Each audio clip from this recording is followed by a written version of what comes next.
वजह से हो रहा है। तुम्हारे गाल की तिल की वजह से कुछ नहीं हो रहा, लेकिन हाँ, तुम्हारी वजह से हो रहा है। तुम इस घर में लक्ष्मी का रूप लेकर आई हो।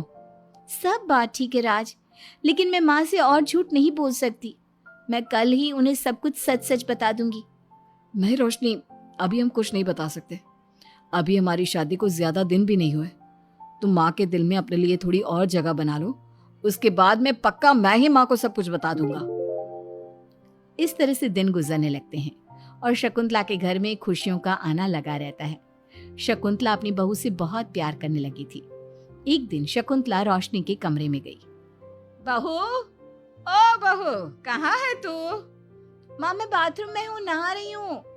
अरे देख तो मैं तेरे लिए क्या लाई हूँ, जल्दी बाहर आ। अब मैं क्या करूँ? मेरे पास तो काजल भी नहीं है, अब चेहरे पर क्या लगाऊं? राज तुमने अच्छा फंसाया मुझे। माँ आप अपने कमरे में जाइए, मुझे नहाने में थोड़ा टाइम लगेगा। मैं खुद आपके कमरे में आ जाऊंगी। नहीं बहू, तू जल्दी से निकल कर आ, मैं यहीं बैठी हूँ तेरे कमरे में। जब रोशनी को इस बात का एहसास हो गया कि उसकी सास कमरे से नहीं जाएगी, तो उसने अपने गीले बाल एक तरफ कर लिए और बालों से अपना आधा चेहरा छुपाकर बाहर आई। बहू नहा ली तुम? देखो मैं तुम्हारे लिए नई साड़ी और गहने लाई हूँ। आज शाम को बहुत मेहमान आ रहे हैं, मैं तुम्हें सबसे मिलवाऊंगी। मेहमान किस लिए आ रहे हैं माँ? अरे तुम्हें राज ने बताया नहीं बहू? हमारी कंपनी इस साल नंबर 1 की पोजीशन पर पहुंच गई है और ये सब तेरी वजह से हुआ है। चलो मैं चलती हूँ, मुझे शाम की बहुत सारी तैयारी भी तो करनी है। जब शकुंतला रोशनी के कमरे से चली गई, तब उसकी जान में जान आई। शाम को पार्टी में बहुत बड़े बड़े लोग आए थे। शकुंतला ने अपनी बहू को सबसे मिलवाया और उसकी खूब तारीफ की। पार्टी में सब लोग शकुंतला के सक्सेस का राज पूछ रहे थे, तो शकुंतला अपनी बहू और उसके दिल की तारीफ कर रही थी। एक दिन शकुंतला अपने बहू बेटे के साथ घूमने गई। आज हम घूमने आए हैं तो देखो मौसम भी कितना प्यारा हो गया है, लगता है बारिश आने वाली है। शकुंतला के इतना कहते ही जोरों की बारिश शुरू हो गई। रोशनी और राज कुछ सोच पाते इससे पहले ही रोशनी के गाल पर काजल का तिल बह गया और शकुंतला ने ये सब देख लिया। अब शकुंतला के गुस्से की कोई हद ना रही। तूने मुझसे झूठ बोला? तेरी इतनी हिम्मत! कल वही मैंने तुझे इतना प्यार किया, तुझे अपने बेटे से ज्यादा ममता दी, और तूने मेरे साथ विश्वासघात किया। मैं तुझे कभी माफ नहीं करूंगी। माँ, इसमें रोशनी की कोई गलती नहीं है।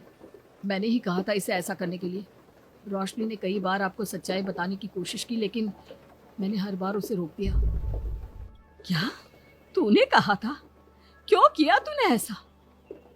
कितना बुरा दिन था वो जब मैंने तुम दोनों की शादी करवाई, और तुझे शर्म नहीं आई अपनी माँ को धोखा देते हुए? तो माँ मैं और क्या करता? अब तो पीछे ही पड़ गई थी तिल वाली बहू के। आपको कोई लड़की भी तो नहीं मिल रही थी, और मैं रोशनी को बहुत प्यार करता हूँ, उसके बिना नहीं रह सकता। हाँ, तो अब इसी के पास रहे। मैं तुम दोनों की शक्ल नहीं देखना चाहती। ले जा इस झूठी और मनहूस लड़की को मेरे सामने से।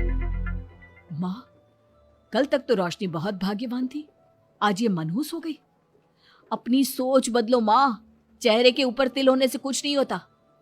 आपने देखा नहीं, रोशनी के घर आते ही हमारे सारे काम पूरे हो गए। आज हमारी कंपनी नंबर 1 है। अब कब अंधविश्वास करना छोड़ोगी?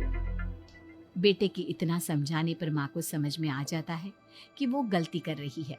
शकुंतला अपने बहू बेटे को लेकर घर आ जाती है। अगले दिन शकुंतला रोशनी के गाल पर काजल से एक तिल बना देती है।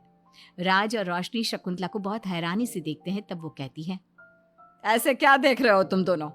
ये तिल नहीं, काला टीका है, ताकि मेरी बहू को किसी की नजर ना लगे। शकुंतला की बात सुनकर सब हंसने लगते हैं।